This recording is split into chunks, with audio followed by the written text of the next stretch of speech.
Hello my friends, I have another template for Fusion Davinci Resolve. This template you can download on my blog, and link for my blog will be under the video and video description. So let's get to it.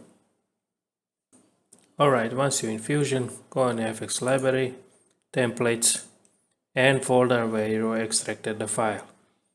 Mine is in style text.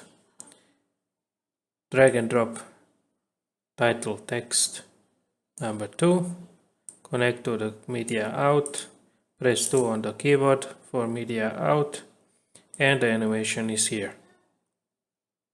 If you want a background, use the background.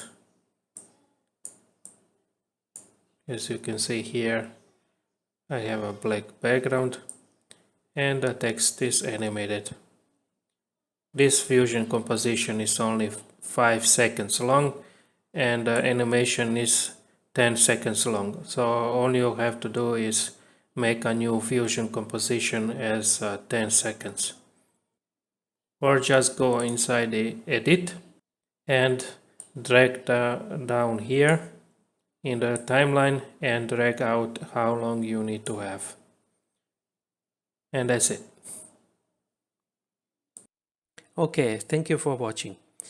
If you like this video, give it a like, give a dislike if you didn't, follow me on social media, subscribe to the channel, comment under the video if you have any questions, and I will see you in another video.